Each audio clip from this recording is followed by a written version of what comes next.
হয় মৰিগাঁও জিলা সাহিত্য সভাৰ অষ্টাদশ দ্বিবাৰ্ষিক অধিৱেশন মায়ঙত অনুষ্ঠিত হৈছে আৰু মায়ং আঞ্চলিক শাখা সমিতিৰ আতিথ্যত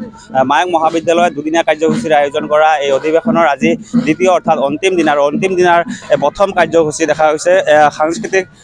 শোভাযাত্ৰা আৰু দীপন চন্দ্ৰ নাথ সমন্বয় ক্ষেত্ৰ যি মায়ং আঞ্চলিক মহাবিদ্যালয়ৰ উদ্যোগত দীপন চন্দ্ৰ নাথ সমন্বয় ক্ষেত্ৰত দুদিনীয়াকৈ আয়োজন কৰা এই মৰিগাঁও জিলা সাহিত্য সভাৰ দ্বিবাৰ্ষিক অধিৱেশনৰ এই যে প্ৰথম কাৰ্যসূচী আৰু ইয়াত কাৰ্যসূচী দেখা গৈছে বিভিন্ন বিশিষ্ট ব্যক্তিসকল উপস্থিত হৈছে আৰু মৰিগাঁও জিলা সাহিত্য সভাৰ নৱনিৰ্বাচিত সভাপতিগৰাকী আছে আমি তেওঁৰ পৰা কিছু কথা জানিব বিচাৰিম ছাৰ আজি দ্বিতীয় দিনাৰ প্ৰথম কাৰ্যসূচী সাংস্কৃতিক শোভাযাত্ৰা আজি সুন্দৰভাৱে সাংস্কৃতিক শোভাযাত্ৰা ৰূপায়িত হৈছে অসম সাহিত্য সভাৰ অষ্টাদশ দ্বিবাৰ্ষিক অধিৱেশন মৰিগাঁও জিলাৰ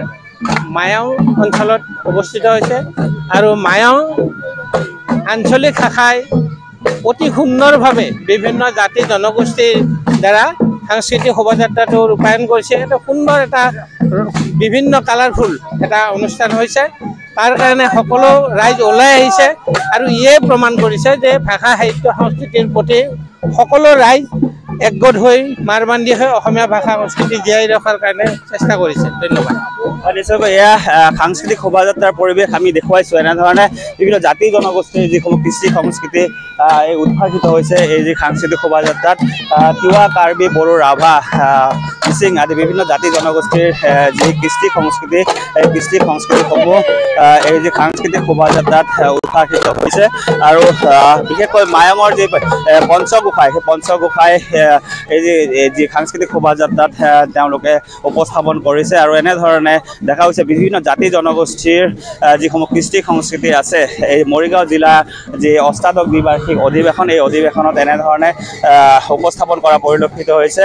কণ কণ শিশুসকল আহিছে আই মাতৃসকল আহিছে তিৱা বড়ো কাৰ্বি ৰাভা মিচিং আদি বিভিন্ন অসমৰ যি জাতি জনগোষ্ঠীসমূহ আছে জাতি জনগোষ্ঠীসমূহৰ যিসমূহ কৃষ্টি সংস্কৃতি তেওঁলোকৰ পৰম্পৰাগত যিসমূহ সাজ পোছাক পৰিধান কৰি তেওঁলোকে অংশগ্ৰহণ কৰিছে আৰু এনেধৰণে অসমীয়া সমাজ জীৱনৰ বিভিন্ন আয়ুক্তিকসকলক দেখা গৈছে তেওঁলোকে এনেধৰণে যি সাংস্কৃতিক শোভাযাত্ৰাত অংশগ্ৰহণ কৰিছে আৰু আজি যিহেতু মৰিগাঁও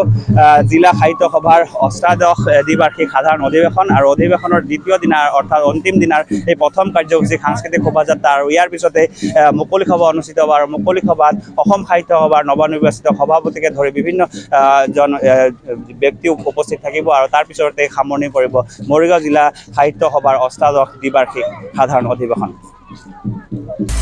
আপুনি বিচৰা বাতৰি পাব কেৱল নিউজ 18 এপত নিউজ 18 এপ ডাউনলোড কৰিবলৈ স্ক্যান কৰক এই QR কোড গুগল প্লে ষ্টৰতো পাব এই নিউজ 18 এপ